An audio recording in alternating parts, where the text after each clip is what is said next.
أن هدانا الله والصلاة والسلام على أشرف الأنبياء والمرسلين شفيع ذنوبنا وطبيب نفوسنا وحبيب قلوبنا أبي القاسم محمد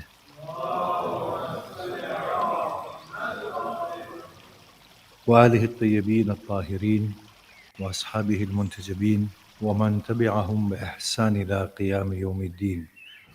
بسم الله الرحمن الرحيم. رب اشرح لي صدري ويسر لي أمري واحلل عقدة من لساني يفقه قولي. أما بعد، السلام عليكم جميعا ورحمة الله وبركاته. May these days be blessed days for all of us and for our humanity. And may Allah subhanahu wa ta'ala, through the blessings of the great messenger, bring peace to our human community. And may Allah subhanahu wa ta'ala assist those who are being oppressed unjustly. And of course, every oppression is unjust. And congratulating us all on the days of the birth of the blessed Prophet sallallahu alaihi wa alihi wasallam. The blessed Prophet was the messenger and the message itself. He was the living example and he lived the message. What really brought people to his way was not only the communication of the Quran, but it was him living the communication. He was a living example, and people were touched by that example, and it is quite obvious. When we hear things, we reason with them, they appeal to us, but they may not move us at the core of our beings. But we find this even at a progressed stage in life, that when we see a person principled, genuine, congruent, they win our respect. And if we see a person whose behavior, whose mannerism, whose outlook resonates deep from within us, we are drawn and attracted to such a person.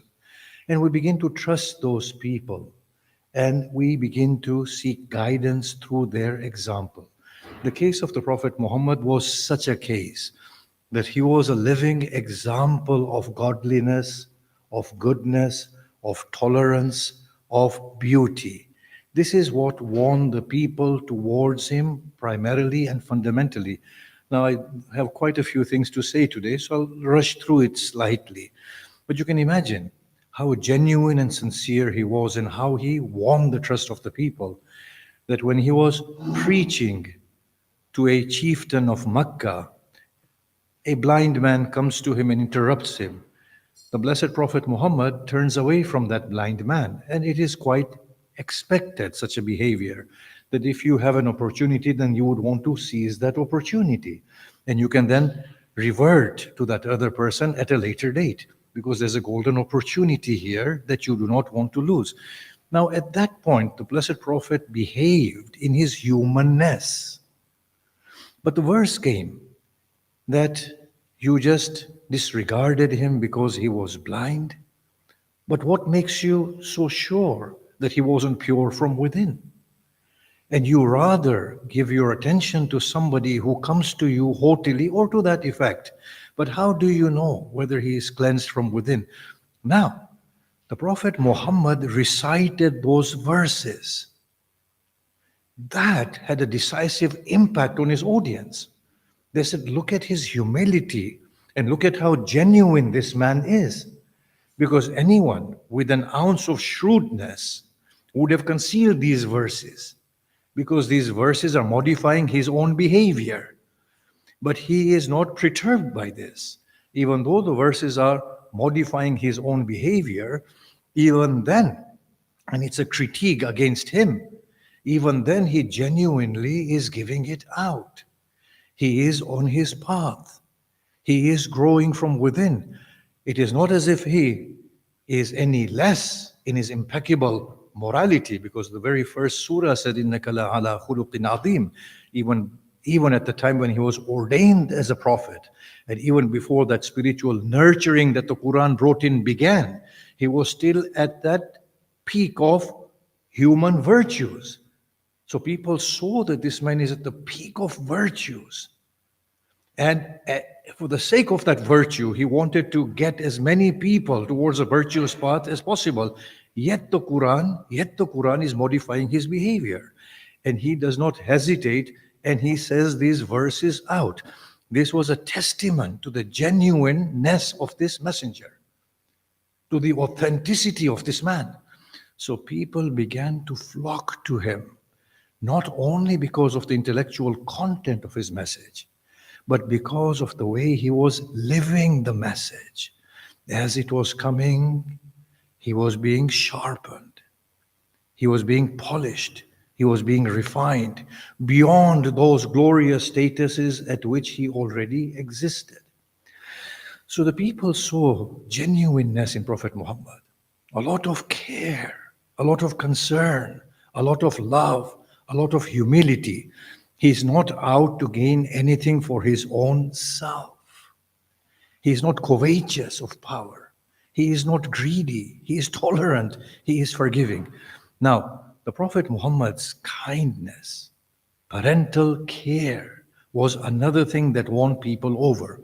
You see, you find from the Quran that he had this innocence about him and naivety when the Quran says they come to you and you're overawed and you're overwhelmed by the words that they say, but you do not know what is in their hearts. He actually deliberately overlooked the flaws of the people. He did not hold those things against them. And he tried to find the goodness within people. He found every opportunity to forgive people, to bring out the best within them. Now, he was acutely aware of the problems that were there. He was born as an orphan. Now, if you read his early history, life was very difficult for the Prophet Muhammad. His father wasn't there at his birth. He was given, obviously, to his wet nurse Halima. He comes back to his mother, and then his mother dies. So now he is in the care of his grandfather. Now, we have to understand and appreciate this very, very clearly, that orphans did not have the same status as their own biological offsprings, even if the orphan be your grandchild or your nephew. The orphans were disadvantaged. The Blessed Prophet understood the pain of being an orphan, of not having a direct parent to take care of him in that way that a parent takes care, of not having that strength of support behind him. So he understood the difficulties. And I encourage us all to read the history of the Blessed Prophet's childhood.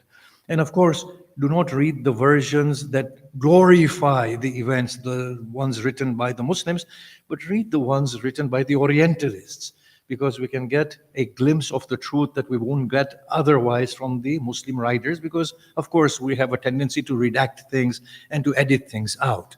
So it was a very difficult life that he led. He was poor. Without a doubt, he did not have wealth as a young person, and he grew up in difficulties. He made marriage proposal, but he was rejected, and read these things up. So he was at a very disadvantaged state. This made him acutely aware of the pains and the sufferings of the people around him. That shaped his character of kindness, of nurturing. And that is why we see his overwhelming concern for the orphans, for the disadvantage of the community. But at the same time, he was so brilliant that it did not also cause within him biases or prejudices against the rich and the wealthy. He saw goodness in them despite their lack of care. And he saw goodness within those who are deprived. It took a person like that to bring about a community like the one that he brought about. It had to be him and nobody else, with his unique circumstances and experiences. So the Prophet went about preaching his message in a way of forgiveness, encouraging the good from within. You see, he did not incentivize people That look, if you do this, you will get this in return in the worldly sense. He simply reminded people that look, there is something far beyond this world that is waiting to come.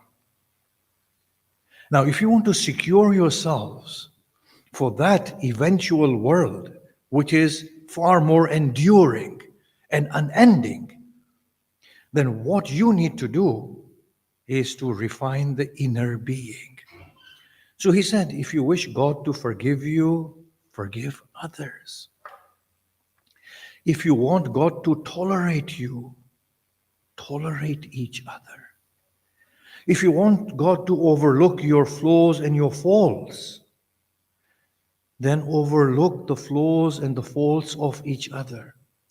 The level of innocence with which he worked and the one he tried to instill within the souls is remarkable, to the extent that when he says that when somebody does anything wrong, or your brother, faithful brother, then make excuses for them. Do you know why? This is directly in line with the characteristic of God, that God makes excuses for his creatures. And we've seen this through hadith literature and some of the du'as, that God conceals the faults of his creatures even from the scribes that sit upon our shoulders. And we find from these ahadith of the Prophet, although these are in Sunni sources, and as life has progressed, I think I've understood that Sunni and Shiaism is wrong, actually. It's totally against what the Prophet preached, honestly, and that's on the side note. And I have to put in something to irritate people. In any case, salawat. So there's a hadith of the Prophet within the Sunni sources, and I hope Shias have it as well, that on the day of Qiyamah, Allah subhanahu wa ta'ala will summon the children of Adam for a private conversation. And now, of course, you might say, I can't imagine on the day of Qiyamah having a private conversation. Forget the analysis. Just take the moral of the story. For a private conversation, I will say, do you remember all the things that you did in your earthly life? He said, yeah, I do, and I'm thoroughly embarrassed. What did I do in return? Allah, you concealed it all. You did not display my hidden flaws and faults, transgressions and sins to the onlookers. Allah will say, and today I will do the same for you. I will conceal everything. The Shia equivalent hadith is Kitabul Mu'min, in which Amirul Mu'mineen Salamullah alayhi says that when the book of deeds will be opened, the creatures of God will find no fault therein. In embarrassment, their hearts will turn to Allah and say, but oh Allah, you knew very well, and you know very well what we have done. Why does it bear no trace? Allah will say, my pride that I take in you does not allow me to conceal your defects to others. So this thing that the Prophet was teaching was directly in line with the characteristics of God, that God makes excuses for you. Make excuses for each other. Become innocent from within. And this is the thing that appealed to people at the core of their beings. That beauty that he was bringing out, that beauty was relieving them of their turbulent human state. Our human condition, our humanness is not a comfortable place to be in. All these grievances, heavy-heartedness, all these thoughts being consumed, these superstitions, these weaknesses, sleepless nights, these worries. This is not a comfortable state. The Prophet simply said, let it go. Trust in Allah. There is a hereafter. It's a few days' life. If something is lost, it's because Allah wanted it to go. And if Allah wanted it to go, then He is not taking it away from you because He hates you or He is unkind. It is because He knows that after taking this, He is going to give you so much more, that you will tell Him, oh Allah, why didn't you take it all away? He said, pray and pray deeply to Allah. And even if He doesn't accept, on the day of Qiyamah, you will see the wisdom in what God was doing. He will say, oh Allah, if only you hadn't accepted any of my prayers in the dunya in return for this that you're giving me today. And that which Allah will give on that day will not only be paradise, the Prophet taught. It is something that you can have today. That light of Allah that shines, that is so wholesome, that is so fulfilling, that is so satisfying that you will not want anything but that. What the Prophet did was, he taught the beautiful morality and virtues of Allah to humanity. And with that, their hearts began to melt. They began to emerge in a state that they hadn't recognized formally, but a state that was very conducive from within, that felt so good and so right. Now the Prophet understood that human beings will never, ever cease to be different, because we are bodily after all. And our bodily cultures will make us different. Now I'm going to say a few things and I have to give another khutbah as well. But don't be offended. When I was the Imam at the Khoja Mosque, and may Allah forgive them for having me as their Imam, they've never recovered from that experience, and I know that. So there was a talk, should we allow non-Khojas to be members? And I was forceful, you should allow every non-Khoja to be a member, right?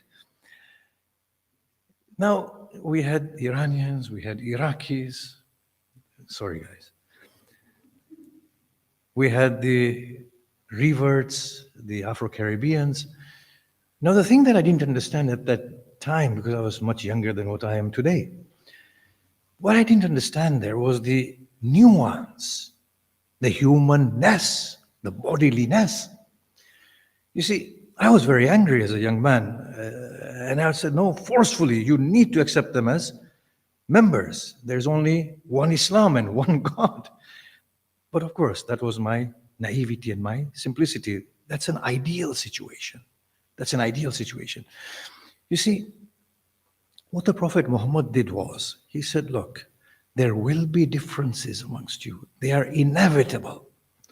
But what if you have an overarching objective that unites you all, in which you can be different at a level and you can be one at another level. And this is ultimately what forged the greatest ummah we've seen. He said, look, believe in one Allah, and through that you are all one. Pray together, fast together, give zakat, care for one another. This will give you that single identity that unites you all. And you will still do things differently. There will still be levels of discrimination that you need to constantly strive to remove from your souls. To create this culture of Hajj, and if you've ever been to Umrah and Hajj, you will know this. Every color stands side by side. There's no discrimination at that point. We are all praying together in Masjidul Nabi and Masjidul Haram. We all have the same language, that Islamic language, alhamdulillah, mashallah, assalamu alaikum, wa alaikum assalam. You see the cordiality, you see the brotherhood, the source, the essence of the ummah there. You don't feel that you are in a strange place. You can associate with somebody from Indonesia, China, Afghanistan, Iran, Iraq, Pakistan, India. They're all one and the same in that, under that umbrella. So what he realized, that people will be different. In their ways of doing things, they'll be different. The Khojas have their own center and they have a way of doing things. The Iraqis have their own, the Punjabis have their own, the Iranians have their own. Yet, it is one people. So this is what the Prophet understood, that there is weakness and flaws within people. You can't arrive at an ideal situation straight away. It will take till the day of Qiyamah before they arrive at that maturity. And I believe right now we are arriving at that maturity. where we are going beyond color, ethnicity, we are going beyond nationalities. I know we are, and we are on the cusp of it, but it'll take some time before we get there. We have to be mindful that there are differences. So the Blessed Prophet, through the Quran, does two things. One is institutionalizes spiritual universal cultures, such as Hajj for the Muslims. Although the Quran does not restrict Hajj to the Muslims, you will see every verse. The Hajj verses, there are two, nothing to do with Muslims, it's for humanity at large. Kaaba is nothing to do with Muslims, it's for mankind as a whole. The 4 or 5 verses of the Kaaba are all for mankind, nothing to do with the Muslims or the Muslim Ummah. The Hajj culture. Then he talks with the people of the book. تعالوا إلى كلمة سواء بيننا وبينكم. Come to that word that is equally agreed upon by all of us. أن لا نعبد إلا الله, that we will not worship except Allah. ولا نشرك به شيئا, and we will not associate with him anything. So he was forging a greater unity based on the principle of belief in same God and the virtuous state that God expects from us. But at the inner level, he went beyond it all. It is said, well, you know his final sermon, in which he talks about human rights and the abolishment of usury, the abolishment of any blood claims and vendettas. He removed all of them, and first and foremost, he forgave every debt that was owed to him and his own family. And he forgave the blood right that they had on others because of killing their own. He said, I forgive first and foremost, and I abolish it altogether. Then he said, there is no priority of an Arab over a non-Arab, nor of non-Arab over an Arab, black over white, or white over black. He said, treat your women well, for they are your equal partners. In a setting where they were not even considered equal human beings.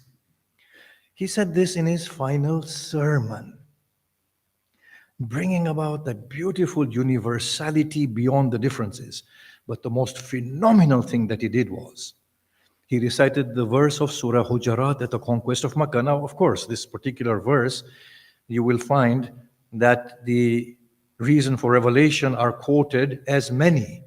Somebody marrying a black person, or people, Arabs taking pride over non-Arabs.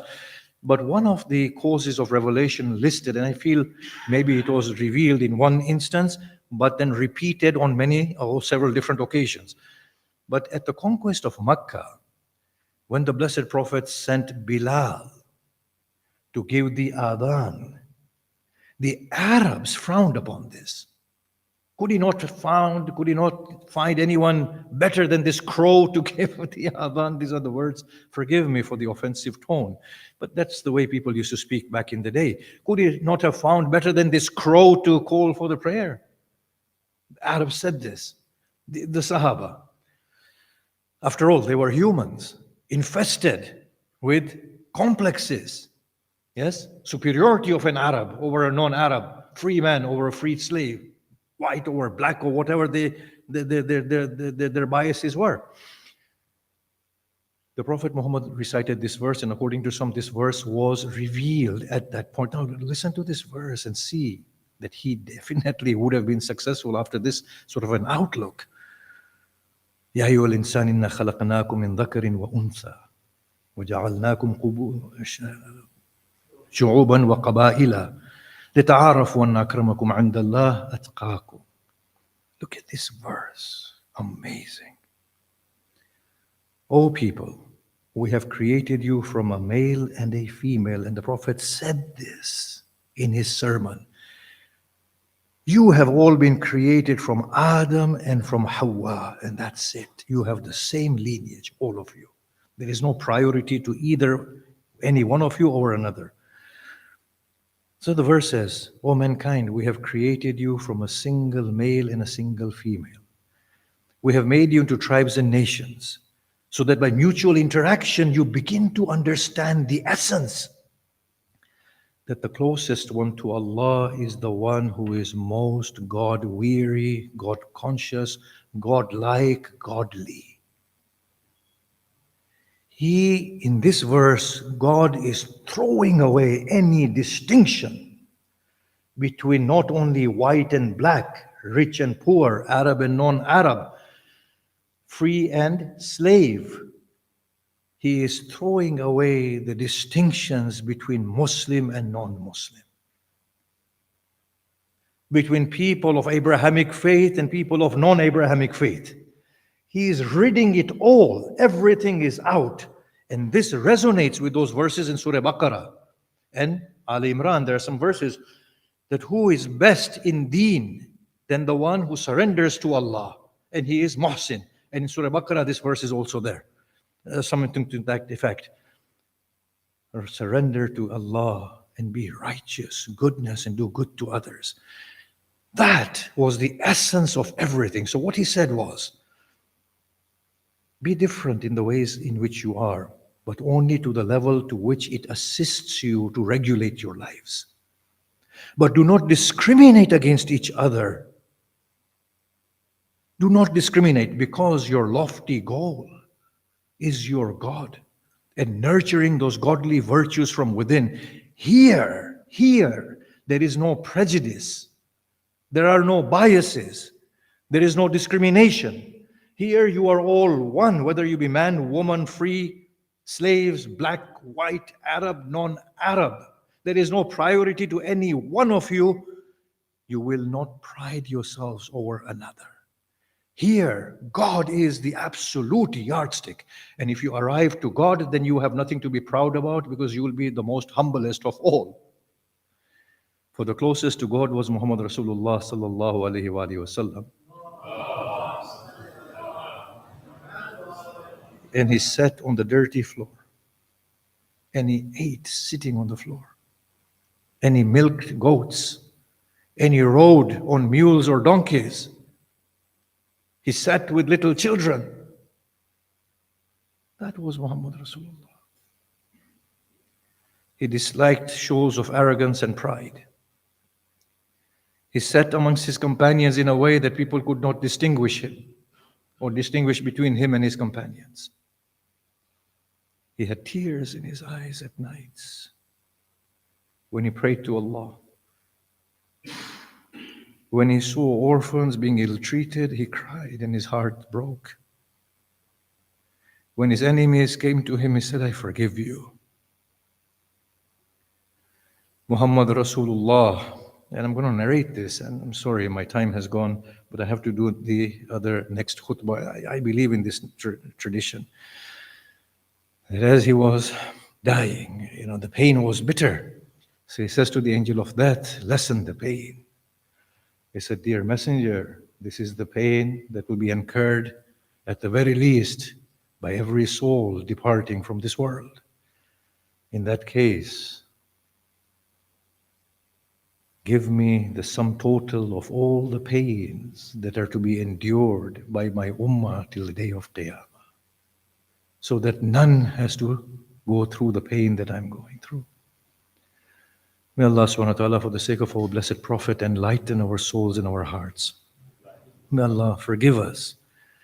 May Allah alleviate the oppression upon the oppressed people.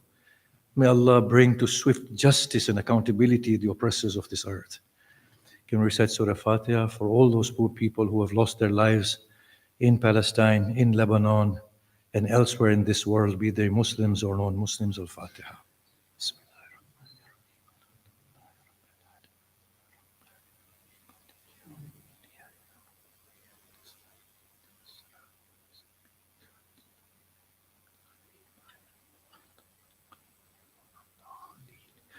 بسم الله الرحمن الرحيم والعصر إن الإنسان لفي خسر إلا الذين آمنوا وعملوا الصالحات وتواصوا بالحق وتواصوا بالصبر.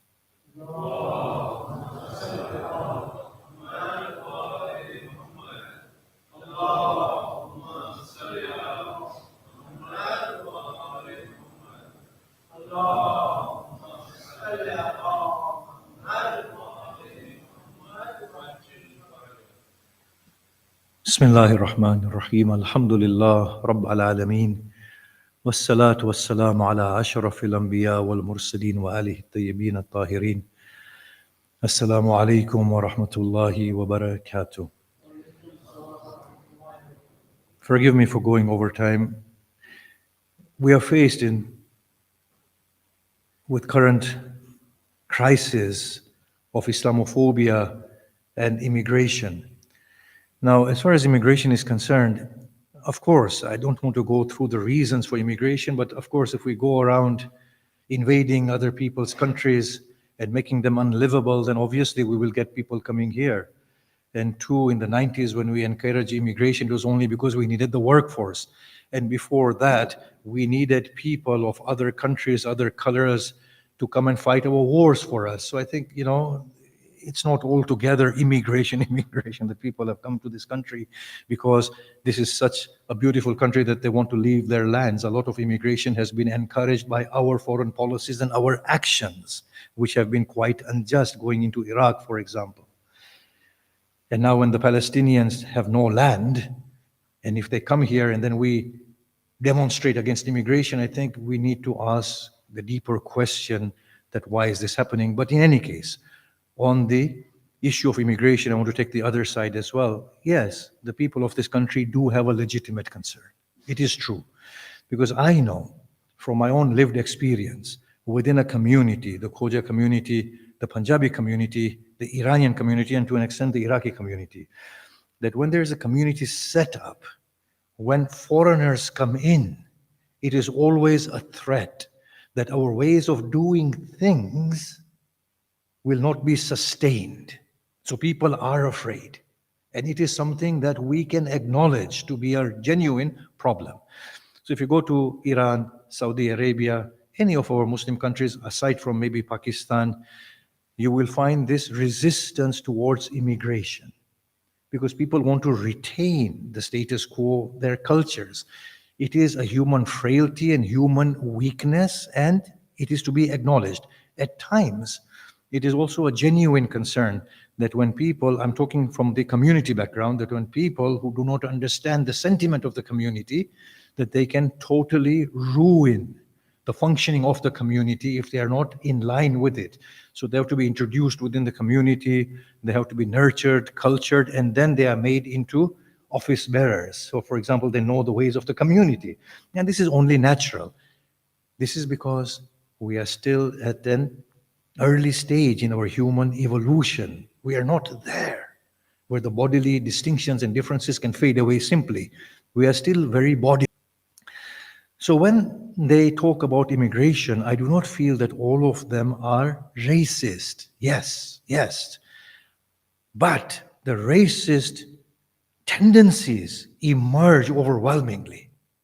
And the way these people are demonstrating, like attacking the police, setting alight police cars, attacking hotels, these are scenes that are not to be expected of any decent, reasonable human being. So I will say this, that there's a lot of racism that is emerging from time to time, but this racism is not only directed towards blacks. By black, I mean anyone non-white, yes? Or towards Muslims. During the Brexit vote, there were so many cases of anti-European racism. The Europeans did not feel safe here. So there is a lot of racism within the community. And there are causes that they feel their work is being taken, so on and so forth. However, there are certain parties that are nefarious, and they are using this to their advantage. Tommy Robinson, I was watching one of his speeches. In 10 minutes, he repeated 6 to 12 times, because I lost count, that these Muslims going around raping people. Now look at the statistics of rapes in this country, right? They are making a claim that 60% of rapes are committed by Muslims. No, that's not the case. That's simply not the case, yes? Any rape committed by a Muslim is wrong, but a Muslim does not commit a rape because of being a Muslim. If anything, a Muslim commits rape because he has moved away from Islam. But this is being portrayed as Islam encouraging such behavior. And he said, carrying those demonstrations, carrying Hamas flags and ISIS flags. Does Hamas have a flag, or is it the Palestinian flag? And if you look at the ISIS in this conflict, in this war against the people of Palestine, has anybody seen ISIS attack the Zionists or protest against the Zionists or go into Palestine and fight against the Zionists? Has anybody seen that? If anything, we heard recently that the ISIS have been killing Muslims again. So the job of the ISIS is to kill Muslims. They have no problem with the Zionists. Apparently, it appears that way. But what he's doing is he's playing on the sentiments of people who are not aware. You see, the people are just not aware. And when you show these people decapitated bodies of the children, and I was watching their demonstrations and the interviews, they said, no, that's wrong. Even the people marching on the streets with Tommy Robinson under his agenda of racism, anti-immigration and Islamophobia, even those people are saying, no, killing children is not right. But when Suella Braverman and the Tory government calls these marches hate marches, then obviously people like Tommy Robinson are not to be faulted for using the same language. What that does is, it actually influences the naive minds, and they don't know what they are saying, what they are doing. So a lot of these people who are racist, but they don't know what racism actually means and why they are racist. A lot of these people who are anti-immigrant, a lot of these people who are not anti-immigrant but are concerned with immigration, they are being lumped with these people. And they are not to be taken as those people. And those people who are racist and Islamophobes, they themselves don't know what they are talking about. So here is a legitimate problem. Now, what accentuates this problem is when they say, see, this is what the Muslims are doing. And that then cements their false notions of Islam. So then, look at the life of the Prophet. Has he ever killed a blasphemer? So Mufti Farooq, in our DIA meetings, he was analyzing, he said, look, I've got 3 incidents. 2 are Sahih, in which the Prophet said, forgive the person who is swearing and abusing at me. 1 is an incident, according to Sunni sort of evaluation of hadith. He said, this is a weak one, but it says in which the Prophet said, go and kill him. So he said, we are using the weak one and overlooking the 2 strong ones in which the Prophet pardoned. Now think about the foresight of the blessed Prophet in the Quran. The Quran says, وَلَا تُجَادِلْ بِالْأَهْلِ الْكِتَابِ إِلَّا بِالَّتِي هِيَ أَحْسَنُ. Now do not engage with them save in the best possible manner. إِلَّا الَّذِينَ ظَلَمُوا مِنْهُمْ, except for those who are oppressive amongst them. وَقُولُوا, but say to them, we bring faith in whatever has been revealed unto us and has been revealed unto you. وَإِلَهُنَا وَإِلَهُكُمْ إِلَهٌ وَاحِدٌ. What? Our God and your God is one God. The Quran is saying, وَنَحْنُ لَهُ مُسْلِمُونَ. And the Quran is saying, talk with them in this way because there's a lot of misunderstanding. Now, in this country, they're saying we have freedom of expression. And it is true, we do. Muslim countries don't allow freedom of expression, and we know this. In this country, any one of us can aspire to become the Prime Minister. It's a fact we can. Although I know there are restrictions on non-whites, I understand that there is racism within. But it is not something that is welcomed, it's frowned upon, and they are also trying to remove this. Especially, Sadiq Khan is the mayor of London for the 2nd, 3rd time. Yeah? Despite Islamophobia. You see, there is goodness here.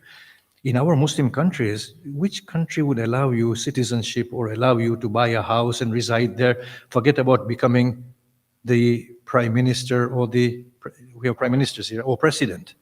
Which one will allow you? See, no, look, it's leagues ahead of the rest of the world, this country. But think about this. There is freedom of expression. Now, if somebody criticizes the Prophet and we bring about this law of blasphemy and we want to kill them, it doesn't work. Or somebody burns the Quran and we go around marching like the racists, the far right, who are marching and destroying things and burning cars and attacking buildings. If we do the same thing, what will it do? It will create this impression that these people are intolerant and they are barbaric. I want to look at the deeper things, that we are actually intolerant people. We are not tolerant people.